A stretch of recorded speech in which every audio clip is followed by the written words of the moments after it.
We work hard as physicians to take care of the health and well-being of our patients. But when it comes to our money, do we have the same condition of care? Probably not. Let's change that together. Welcome to the Financial Freedom for Physicians podcast, where we'll fight and advocate for your financial literacy. As always, I'm your host, Dr. Christopher Liu. Thanks for being here. Let's jump into the show.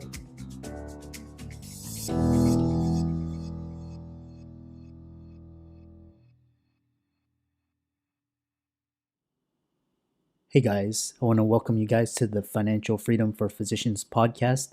We've got a great episode this week. Before we begin, please hit the subscribe button as well as the notifications bell, and be sure to like, comment, and share if you like this episode. And we'll get into this week's sponsor and show.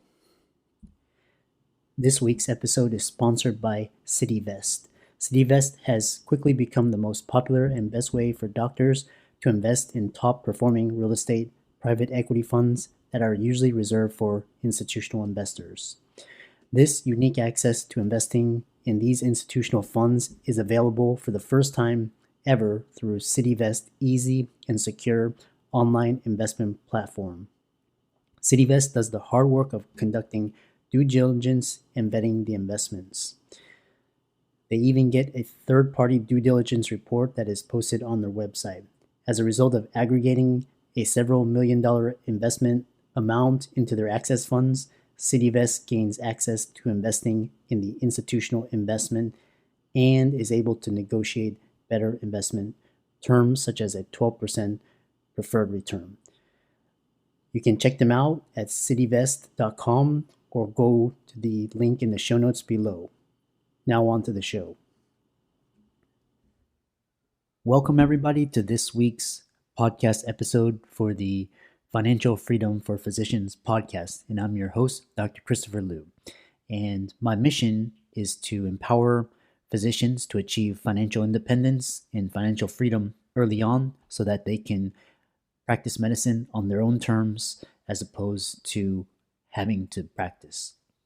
So I tout 4 types of freedom. The first is financial, second is emotional, time, and location freedom. And my mission is to bring guests that are doing innovative, creative things outside the box and to show you what's possible so that you can design your best life in your business, finance, career, family, and relationships. So without much ado, we'll bring on this week's guest. All right, well, welcome everybody to this week's podcast episode. And today we're going to be talking all about NFTs. So I know a lot of people are interested in crypto, DeFi, NFTs. So today we have Dr. Taylor Brana, and I'll bring him onto the show and let him introduce himself. So Taylor, I know we welcome. Thank you. Yeah, Chris, we've known each other for a little bit now. And it's great to speak to you as well. You've been on my podcast on the Happy Doc. And I've gotten to chat with you about entrepreneurship and finances and everything. And it's just been really great to know you. I'm Taylor. I'm a psychiatrist, recently finished residency about, 6 or 7 months ago. Mm-hmm. And so that's part of my life. So I'm an outpatient provider for psychiatry. I also have built a lot of podcasts. I'm happy to say that through my personal podcast network, we've amassed more than 1 million downloads through that avenue, and continuing to consult for podcasting and coaching. I also started getting involved with cryptocurrencies and specifically got really deep into NFTs or non-fungible tokens. I think it's a really exciting space, and I'm looking forward to build and teaching people more so about NFTs specifically. I'd like to start to do more formal NFT consulting as well. So a lot of exciting stuff happening. And that's a little bit about me. Awesome. I know. So I know a lot of people are, they think they've heard of NFTs. So the most common question I get is, what is an NFT? And then also, 2, is it just digital art, which you hear about in the media? So how did you get introduced to NFTs? Was it like a side hobby, or you took a course on it, you read a book, or just the idea intrigued you? How did you get started? Yeah. So basically, in broad strokes, I think all of us are trying to find methods and ways to enhance not just, I don't want to live a life where I'm living day to day and trying to just get by. I want to build a method or a way for me to enjoy the experience of life and finances, and having that in order is one of those things. So my interest initially was because of cryptocurrency. I Mm-hmm. think cryptocurrency, Bitcoin, Ethereum, Solana, all these different currencies are a method in which we can store value. And just Mm-hmm. like when we select an index or stock fund or what have you, or real estate or business, we want to see our investments rise, and we Mm-hmm. want to invest in things that we believe in, or projects that we believe in, right? Mm-hmm. So NFTs are just basically something, that a token that lives on a blockchain. Mm-hmm. It's an NFT means non-fungible. That means you can't mess with it, you can't tear it up, you can't destroy it. Mm-hmm. Token, non-fungible token. It's a digital token that lives on top of a blockchain, like Ethereum or Solana or Avalanche. And how I got interested in it was I saw it as a very interesting avenue of mixing culture, finance, a little bit of gambling, um, art, um, creativity, all into one space, on top of an already exciting cryptocurrency space that's happening. I saw Mm-hmm. a huge opportunity for this to not just potentially be something that's financially lucrative, but something that I think is a technology that's here to stay in a lot of ways. Mm-hmm. And it's not just an art piece. We'll get to that in a second. You can't, a lot of people are like, oh, I right clicked this and I saved it. It's a JPEG. And a lot of people think that's the point. And I do want to debunk that as well. But yeah, it's Mm-hmm. not just about the art. Mm-hmm. And you made a very interesting point with NFTs. And so, what is the value? Like, why is it so significant? Because people really don't really understand the significance of tokenization and Mm-hmm.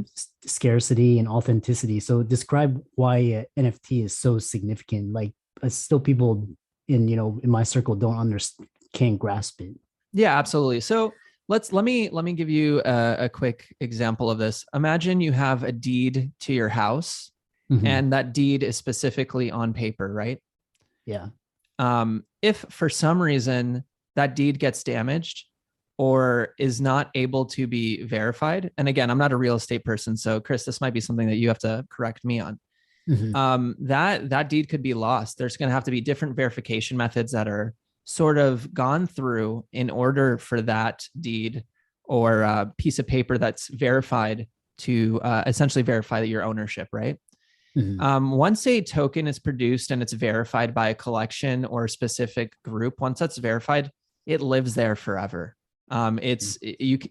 The way that blockchain technology is set up, there is a consensus ledger that is verified by multiple sources across the chain.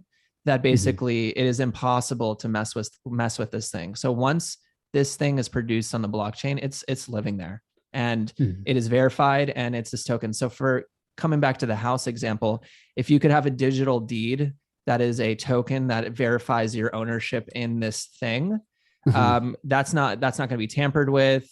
It's not going to be messed with. It's going to be in your specific wallet or holdings, Mm-hmm. and that's going to be the verified source, as opposed to something physical. It goes beyond that, but that's like an example of the power of this specific token, if that makes sense. Yeah. And it's so amazing because it started in arts, and we'll talk about how you profited, but it's also going into music, and now into it's like with the NFL and like sports and gaming. So and then describe also there's around the it's so fascinating because everything, so like for example, like our identity, our driver license, passport, COVID vaccination status, all of that can be represented as a single token, and that way you just show it on your cell phone and you don't have to go through all these different bureaus. So it's really efficient, makes everything more efficient and streamlined, and eventually everything's going to get tokenized, so, and Oh yeah, represented I as. could I could imagine a future where, for example, you Mhm. have a token that lets you enter your own home. You could have a token that lets you enter your car. You could have this type of technology is in its infancy in terms of application. I think it's just starting. I don't think it's going anywhere in terms of technology and the future. Yeah. And then you mentioned NFTs combine culture. So describe some of the examples where NFTs are used in, especially the value of community and if you hold an NFT, you actually have ownership and stake in that artist and creator. So you don't need to Yep. own stocks anymore. So describe that. Yeah, so let's use the obvious example, which is Bored Apes. Bored Ape Yacht Club is well known. That current token is owned by Justin Bieber, Steph Curry in the NBA, Jimmy Fallon, Eminem. It is infused in culture. The reason why that became popular was essentially they built a token with the premise that these token holders will get specific access to exclusive parties, yacht parties, and created a network of high value and high net worth and high celebrity. So this is an example of where the Bored Ape itself, the picture actually holds very little value. It has nothing to do with the art. It has to do with holding the token, which the token gives you access to an exclusive group. One of the things a lot of people don't understand is when you create an NFT, you can create token gated opportunities, meaning I only get access to a specific chat or group or digital space or physical space because I hold that specific token. So I use the analogy that your token is not an art piece. Your token is an access pass. It's like a gym membership specific to your community or group. With culture, when you think about products or things that are produced and how culture essentially creates hierarchies in society, hierarchies are created and built through separation, through exclusivity. If you look back to ancient communities, if you were part of a tribe, your tribe was exclusive in comparison to another tribe, right? You have your own flag, you have your own brand, you have your own family emblem, you have your own family crest. These tokens are the modern version of essentially creating exclusive access. And the Bored Apes are an example of a celebrity or high value access through the token, if that makes sense. Yeah. So it's not just the value of the digital art, it's the collective membership, it's what you described, the exclusivity, the access, the perks. So it's almost like actually a key, like a digital key, like allows you membership and the full benefits that come with that. Correct. Yeah. For example, yeah. really quick, I just want to give you another example. Gary Vaynerchuk just came out with not too long ago an NFT called Flyfish. Flyfish is a token gated restaurant in New York. You will only get access to the restaurant through having a token, a Flyfish token, to get access to that, like sushi in Japanese restaurant. Yeah. It's almost the equivalent, because I know, a couple of my friends, they had memberships to the local country club, and then they can actually flip it and transfer their membership over. So in that sense, it's almost like an NFT, except it's not digital. So it's so fascinating to see the trends, because it's like social media was like the biggest trend, and then now it's gone to like crypto and NFTs and just how everything is it's evolving. Chris, I want to add something to the example you gave with the country club. Imagine you're a country club member and you have a digital token that lets you do that. But if at any point you're dissatisfied or you don't see yourself using that token anymore, that country club, or if you just feel like you would gain more value from giving it to someone else, you can buy, flip, sell, trade your membership for that country club. So you can profit off of your membership. It's like getting a token that gives you access to LA Fitness, but later you can resell your card for more money. Hmm. right? Hmm. So not only do you get access to stuff, but it's a potential, I'm not saying it is, it's a potential investment opportunity to flip or grow money through your access and your membership to that community. So there's more than one utilities for owning an NFT. Like it's the ownership, it's the community, it's the access. So and just so it's such a fascinating concept. So and I know a lot of people are wondering like how are people like a couple of my friends last year they made six-figure profits, flipping NFTs. I know you're doing it. So Yep. describe like some of the ways you can monetize, this trend. Yeah, so I got in it really early in the beginning. I was like, oh, let me just try this out. So I started doing my research, hopping onto Twitter. A lot of people Mm. use Discord. Yeah, usually between Twitter and Discord. And then a lot of YouTube videos, honestly, just different people that are in the space right now talking about projects they're excited about. And Mhm. I learned all the basics. I learned everything that you have to do in order to go from US dollars to converting to cryptocurrency to converting it to an NFT. It's a process. Uh, um, I minted multiple different projects. Minting means starting at the beginning and getting the first token at the base before it's launched. uh, And I started playing around with that. I really took close attention to the economics around what was getting people excited, what were the markers of if a project was going to do well or not. I really paid attention. I looked at it as a chance to really study human psychology and behavior, because I'm uh, trying to gain advantages to grow myself, right? yeah. As we all are in a way.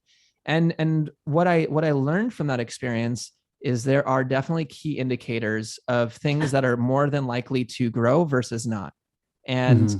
to answer your original question, like how did I get started and entering that process? I, Uh, I just I just dove in. I immersed yeah. myself. Yeah. And from immersion, I was able to essentially learn I can purchase specific NFTs at the base price and I can Hmm. flip them for 5, 10, 20x if I'm finding the right indicators. Yeah. And for example, I'm literally looking at my desktop. I can see some of the NFTs I've collected. One of the examples is one of my Shiboshis. I Hmm. got a Shiboshi, which is a Shiba Inu NFT. I Hmm. purchased that. I had a feeling it was going to do well because Shiba Inu coin has a lot of excitement in that community. Hmm. So I got that at zero point 0.2 Ethereum, and I was able to flip it for 3.1 Ethereum. Uh, So if you do the math, that's about 15x, right? yeah. Right. So yeah, that's an example of something I put in maybe, $300 to $600 at the time, and then flipped it for what is 3 ETH. At the time when I sold, it was around 10 grand plus, Yeah. right? Hmm. So that in what other area of finance can you 10 to 15x aside from gambling, except with way less risk? I mean, you can. It's like crypto NFTs. Blockchain has the largest upside asymmetric risk reward potential compared to any other asset. So that's why. But it's just so fascinating because like it's just so cool. Like I love hearing stories where people are just playing around and just trying to learn the technology, and then they find a strategy or a way of make like back in 2012 I was just buying Bitcoin just to collect it, just like a baseball card, but and now it's so cool that people are like tinkering around with digital toys and coming up with inventive solutions such as yours. So Oh, that's yeah. absolutely. And I want to be very clear. The space is very early. So just Yeah. like the internet boom, you're going to have scammers, you're going to have Yeah. security issues, you're going to Hmm. have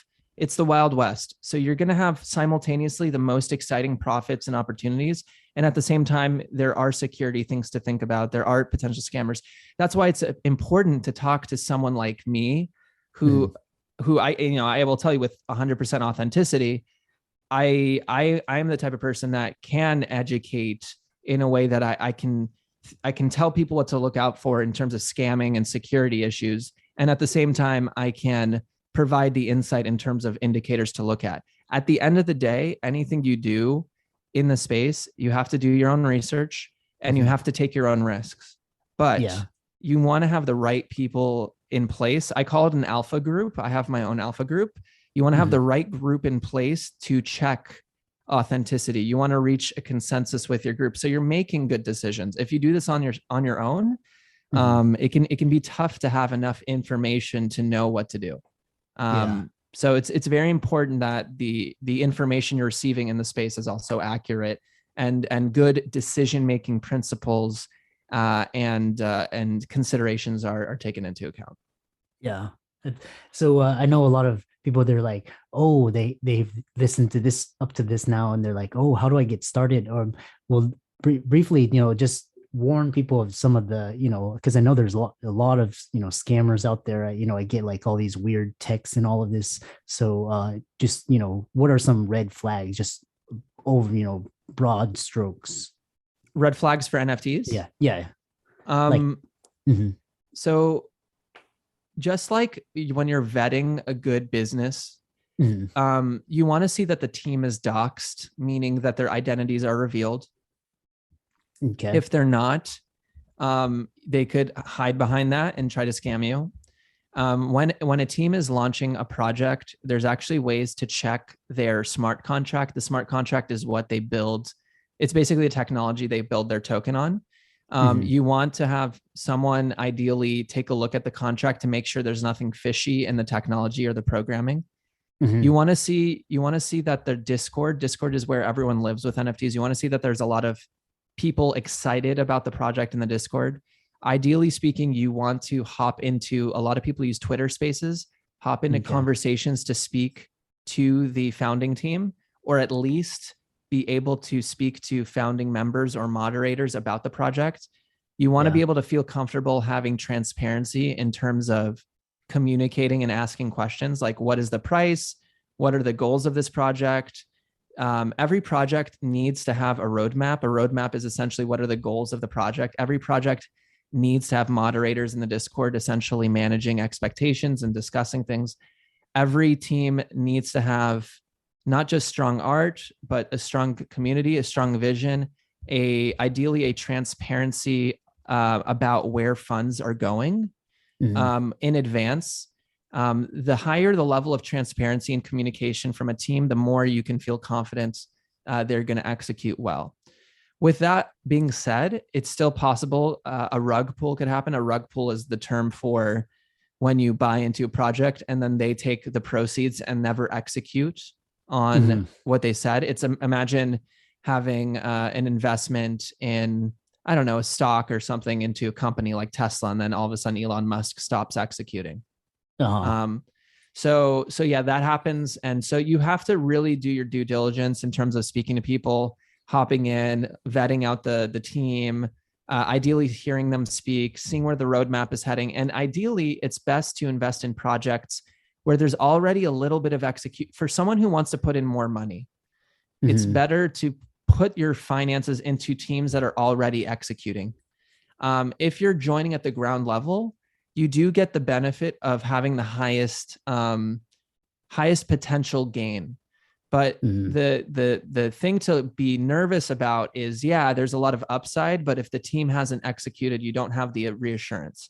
So there's levels to this game, and I can't flush it out completely for everyone, but it is, there are levels to considerations, and depending on your level of risk tolerance, there's Mhm. different ways to play it. Yeah. For more established blue chip projects, you can probably be rest assured they're going to grow. Mhm. But for projects that are just starting or are on in the earlier phase, you're taking a higher level of risk. And as such, your risk tolerance has to be higher, and you have to be ready to essentially lose your entire investment. Mhm. I've lost my entire investment or money I've put into specific projects. Mhm. And I've also made huge, ridiculous gains on other projects. So Mhm. it just depends on your risk tolerance and what you're willing to take in terms of risk. Yeah. Yeah. Don't lose more than you can afford. So Yep. yeah, and I know besides speculating on NFTs, you're also minting your own NFTs, and you have your own Literally right now. yeah. So tell us more about that. That's so fascinating. How you're Yep. gonna do that and Yeah, absolutely. So I got super excited to the about projects to the point that I was like, you know what, I need to get my hands on this. I need to do this. So mm, we created the Shell Shakas NFT. Shell Shakas is a uh, turtle NFT. We have 8,888 radical turtles. Okay, but long story short, our the way we're doing it is different. We are launching in batches. So okay. instead of launching 10,000 of these pieces, we're only launching small batches at a time. Our first drop, which is happening at the time of us recording this, Uh-huh. is 222 turtles. And Mhm. once we receive the funds for that, we're going to be executing on our roadmap. So people can already start to see we're following up on the plans we made. We're Yeah. creating a very organic, authentic community. It's not a big pump and dump. We're not doing huge marketing. Every person in the team has basically, or in our Discord membership, which right now around 600. Mhm. Each of those people are people we've pitched to those individuals in Twitter Spaces. They've come in organically. So that gives us some more reassurance that it's an organic growth over time. I get very concerned in projects when they do a huge marketing campaign. They get 10 to 20,000 people in their Discord. It creates a Uh-huh. huge pump and then a ginormous drop later. Yeah. So our approach is different. We're turtles, we're slow and steady. We're giving a percentage of our profits and proceeds to nonprofits and charities that our community is going to vote on. We're Uh-huh. creating additional utility through additional NFTs that you receive through the project. We already Okay. have merchandise that's been created essentially through the collection. We have a development team that allows us to do really interesting things like staking, Yeah. breeding, mutating or Yeah. evolving, That's mutating or evolving the NFT. It's like we uh, can create a gamified experience through that. So it's really cool. yeah. But long story short, the technology plus the utility of having a community allows us to then use those funds to execute on really cool ideas. So yeah, it's exciting. We Yeah. love it. And yeah, that's a little bit about the collection. Yeah, I'm so pumped, all of the creativity, and it's like the other day I was on YouTube and I was watching Steve Aoki. He's a DJ out of Las Vegas, and he said he made more at, uh, in NFTs in last year than he did like out of 10 years combined of DJing, and Yep. yeah, and that's amazing. It's incredible, just the leverage and the scale, and he actually showed a video where he's mutating his NFT. I think it was an ape. It was I'm his not sure board if ape, I I think. yeah. Yep. Yeah, that was so cool, and that's how you get the value, and people find that cool and interesting. So Yeah. um So imagine you have a one. So for 10,000, imagine you have a 1 out of 10,000 stake in a company. yeah, But on top of that, the stake or the piece that you own can evolve and grow and create more dividends or tokens over time. And if yeah, that company is successful, that's going to essentially raise the stock value, right? yeah, That's what tokens do, but on a brand cultural level that is much more innate to human psychology. yeah, I look at tokens as like the new kind of stock market 2.0 or 3.0. Um, mhm, it is a high risk, high on risk asset, but it mhm, comes with the human psychology aspect, which creates a lot of interesting dynamics. And I do think um, I think it's going to evolve and change over time, but I can say certainly the technology and the tokenization and all that stuff, it's here to stay for sure. yeah, yeah. That is so cool. So I know, final words. I know a lot of people are going to be interested. How can they contact you? Find out more about you. Join in that project. How can they contact you? Yeah, I think the best way for your community is honestly just friend me on Facebook. Mhm. Uh, it's Taylor Brana. I'm not Okay. hiding. You can also email me. The email will be thehappydoc1 at gmail.com if you want to Mhm. get direct. I think the easiest way, because again, I'm looking to speak to real people that wanna learn. Yeah. And ideally speaking, I would like to offer consultation to people if they really want to learn this stuff. So those would be the best methods. And long term, look, I'm looking to build my own network and community of people that want to get their hands on and understand this stuff, because I truly do think NFTs are a bonus application and utility you can add on to any single brand, any company, anything that you do. You can use, you can create an NFT to create a brand new experience that wasn't possible before. Yeah. That's, and I know I've actually talked to a lot of people that, very, equity investors in the past, and now they're like completely, tokenized. They're just looking at completely tokens like NFTs, crypto. Yep. They're not even worried about the stock market. They're just focused on, so that's just, tokenization. You don't even have to be accredited. You can just go direct. You get democratization and access everything. So it's a fascinating, wonderful discussion of, the technology behind it. So it completely removes the middleman. It honestly, by the way, speaking of medicine, it could change healthcare in a lot of ways in the future.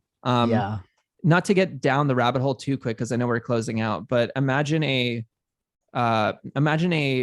practice where you and your patients have a token, and proceeds that are accrued through patient interactions actually go back to the token, so your patients can make money off of visiting you.